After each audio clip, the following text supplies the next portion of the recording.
বহু বছর আগের কথা। রানী পরী তার দুই ছেলে আর এক মেয়েকে নিয়ে রাজপ্রাসাদে বাস করত। রানী পরীর দুই ছেলেই বড় হয়ে গিয়েছে, আর তাই রানী পরী তাদের বিয়ের বিষয়ে ভাবছিল। যদিও এটা তোদের দুজনের সিদ্ধান্ত, কিন্তু তারপরেও আমি তোদের দুজনকে একটা কথা বলতে চাই।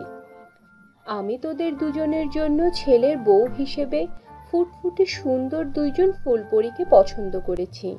সেই পরীরা ভীষণ শান্ত স্বভাবের। যদি তোদের দুজনের কোনো আপত্তি না থাকে, তাহলে আমি ফুলপরীদের মা বাবার সাথে বিয়ের বিষয়ে কথা বলবো। রানীমা, আপনি আমাদের জন্য যাদেরকে দেখেছেন আর আমাদের জন্য যেই সিদ্ধান্ত নিয়েছেন, অবশ্যই তা আমাদের ভালোর জন্যই হবে। আর তাই আমাদের কোনো আপত্তি নেই রানীমা।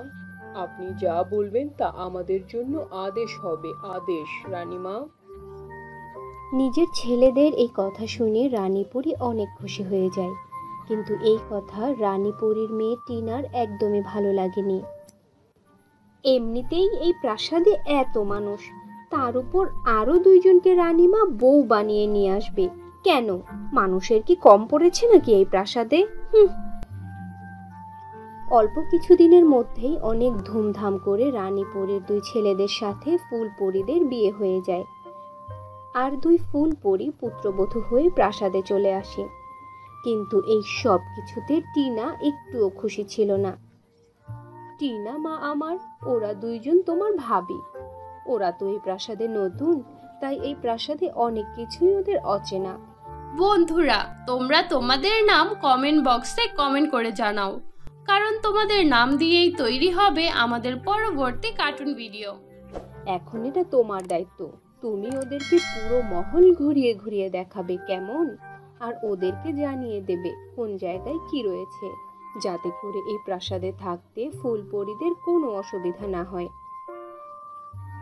আমি আপনার মানে মাননীয় রানী পরীর মেয়ে, আমি কোনো চাকরানি নই যে এদের দুজনকে পুরো প্রাসাদ ঘুরিয়ে ঘুরিয়ে দেখাবো। আমার দ্বারা ওসব হবে না। এই কথা বলে টিনা সেখান থেকে চলে যায়।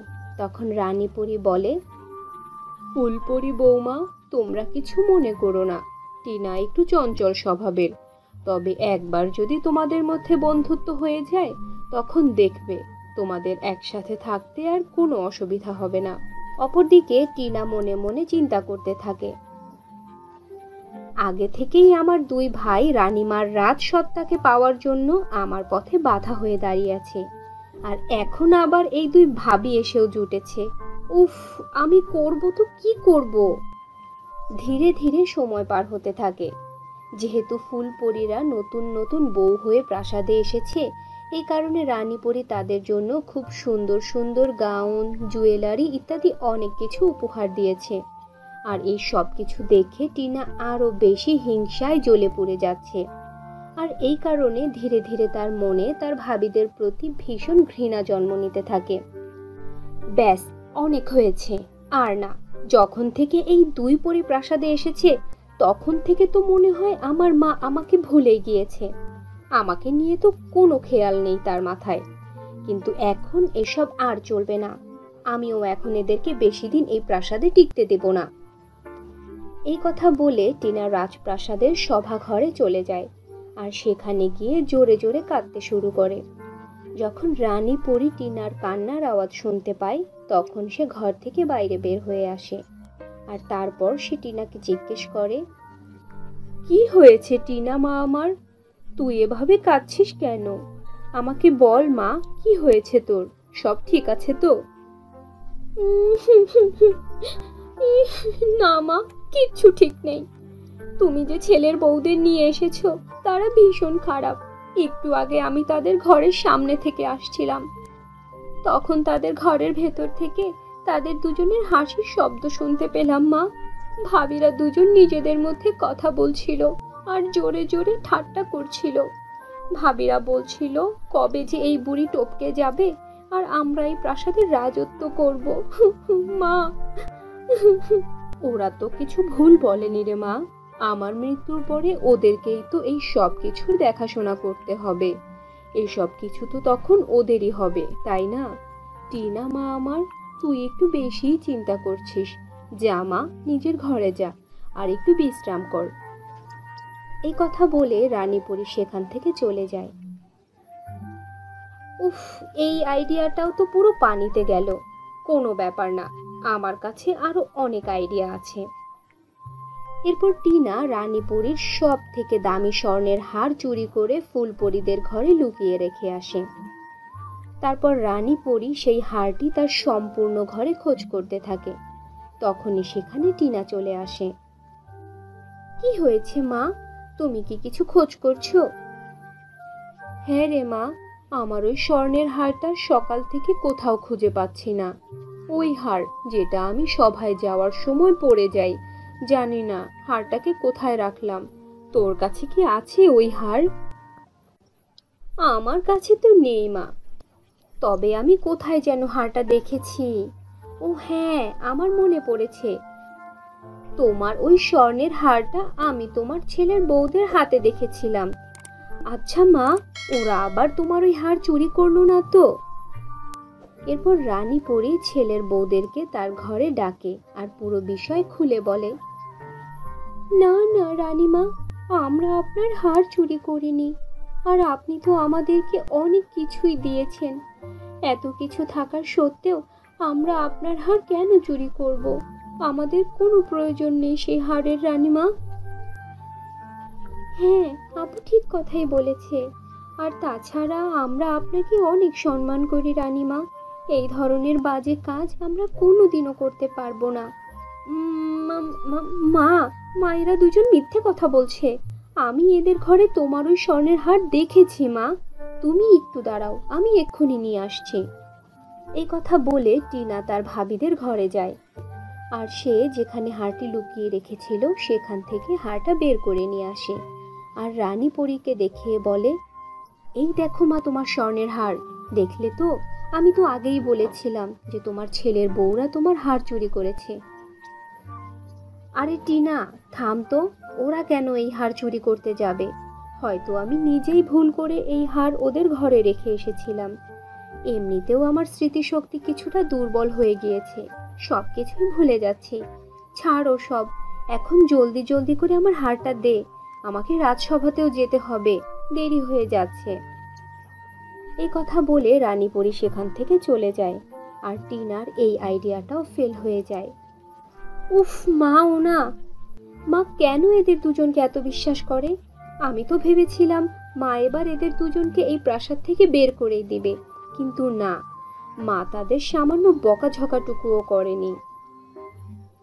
যাই কিছু হয়ে যাক না কেন, আমি আমার চেষ্টা চালিয়েই যাব।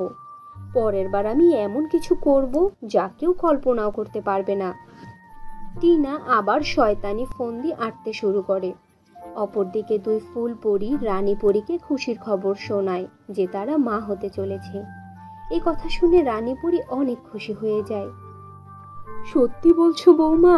তোমরা দুজন তো আমাকে খুশি করে দিয়েছো। আমার যে কি আনন্দ হচ্ছে আমি বলে বোঝাতে পারবো না তোমাদেরকে। এখন এই প্রাসাদেও আমার নাতি নাতনিদের কিচিরমিচির শব্দ শোনা যাবে। শোনো বৌমারা, আজ থেকে তোমরা কোনো কাজ করবে না। আমি তোমাদের ঘরের বাইরে দুইজন দাসীকে পাহারা দেওয়ার জন্য হুকুম দিচ্ছি। তোমাদের যে জিনিসেরই প্রয়োজন হবে তোমরা শুধু ওদেরকে আদেশ করবে, কেমন? আজ থেকে তোমরা শুধুই বিশ্রাম করবে। আর শুধু তোমাদের দুজনেরই খেয়াল না, এখন থেকে কিন্তু অনাগত সন্তানেরও খেয়াল রাখতে হবে তোমাদের। ফুলপরীদের এই খুশির খবর শুনে সবাই ভীষণ খুশি হয়, কিন্তু যখন এই খবর টিনার কানে পৌঁছায় সে হিংসায় জ্বলে পড়ে ওঠে। প্রথমে 2 জন, তারপরে 4 জন, এখন 6 জন। উফ, আর কত মানুষ এই সিংহাসন হাসিল করার জন্য আমার রাস্তায় বাধা হয়ে আসবে। এক্ষুনি আমাকে জলদি জলদি করে কিছু একটা করতেই হবে। যদি ওরা দুজন ওদের সন্তান জন্ম দিয়েই ফেলে তখন আর আমি কিছুই করতে পারবো না।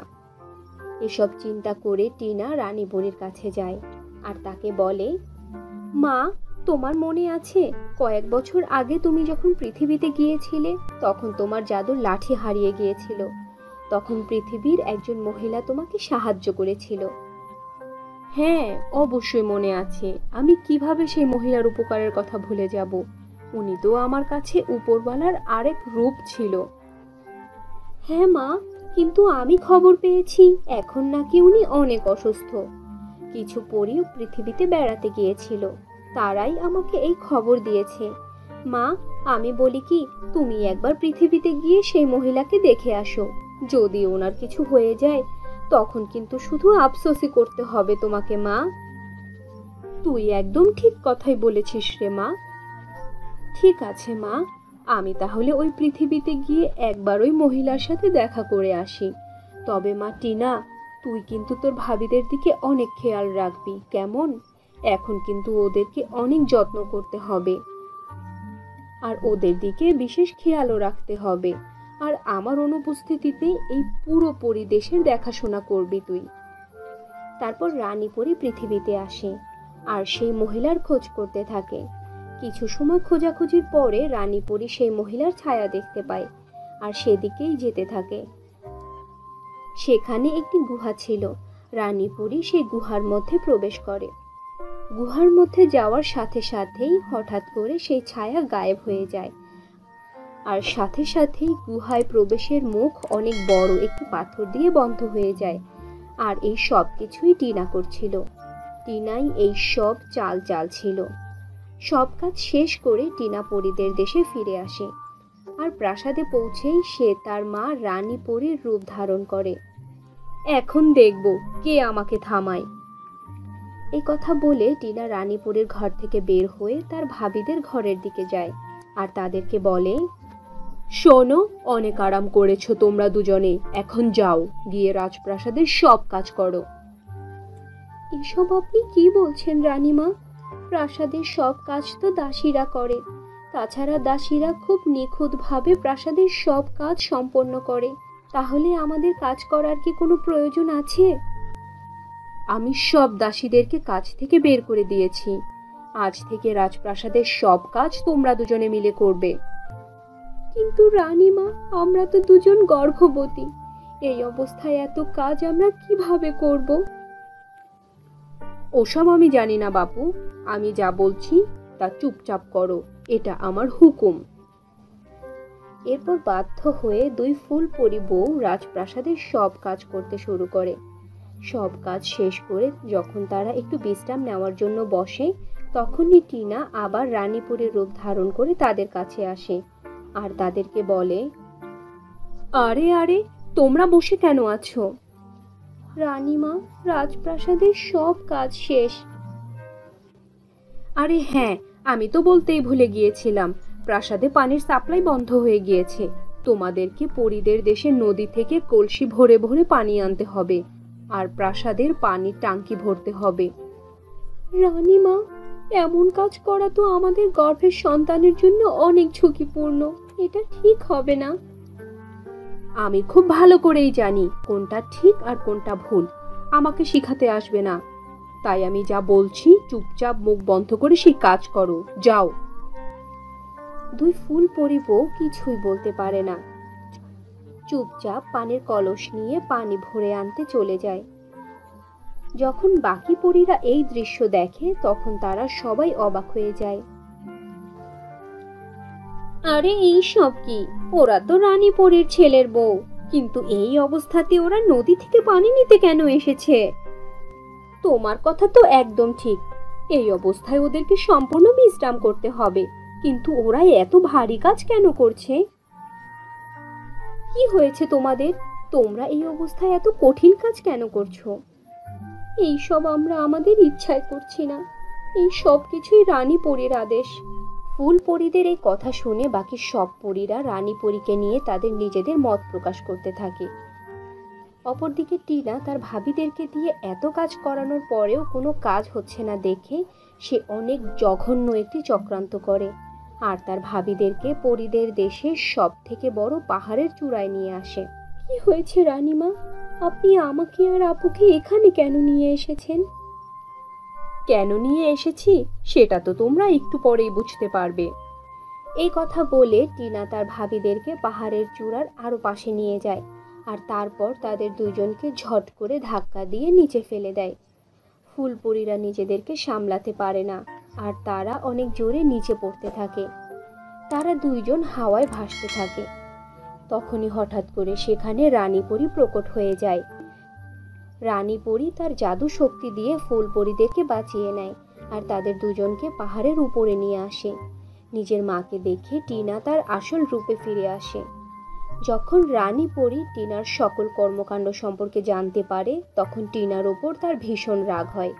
সে রাগে কটকট করতে করতে টিনাকে বলে, আমি এটা তো জানতাম তুই ভীষণ রাগী আর কিছুটা জেদিও, কিন্তু তাই বলে তুই এতটা নিচে নেমে যাবি এটা আমি কোনোদিনও স্বপ্নেও ভাবিনি। তুই যে অন্যায় করেছিস তার শাস্তি তোকে পেতেই হবে।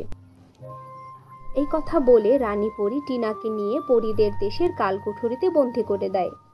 আর তারপর পরীদের দেশের সকল পরীদেরকে রাজসভায় ডেকে একটি সভা করে, যেখানে রানীপরী টিনার সব অপকর্মের কথা খুলে বলে। টিনা যে অন্যায় করেছে তার জন্য আমি আপনাদের সবার কাছে ক্ষমা চাইছি, বিশেষ করে আমার ফুলপরী ছেলের বউদের কাছে। আমার মেয়ের অপকর্মের জন্য তোমাদেরকে অনেক কিছু সহ্য করতে হয়েছে। রানীমা, আপনার ক্ষমা চাওয়ার কোনো প্রয়োজন নেই। যা কিছু হয়েছে তাতে আপনার কোনো দোষ নেই। হ্যাঁ রানীমা, বরং আপনি তো আমাদের জীবন বাঁচিয়েছেন। যদি আপনি না থাকতেন তাহলে হয়তো আমরা প্রাণেই বাঁচতাম না রানীমা। এরপর কিছুদিন পার হয়ে যায়। কয়েক মাস পরে দুই ফুলপরী ছেলের বউ ভীষণ সুন্দর সুন্দর দুজন শিশু জন্ম দেয়। রানীপরী তাদেরকে দেখে অনেক খুশি হয়ে যায়।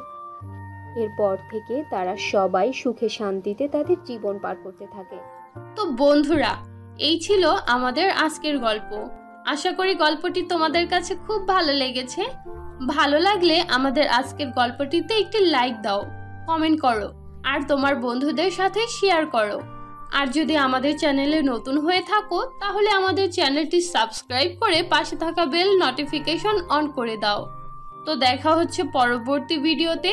ততক্ষণ পর্যন্ত ভালো থাকো, সুস্থ থাকো। আল্লাহ হাফেজ।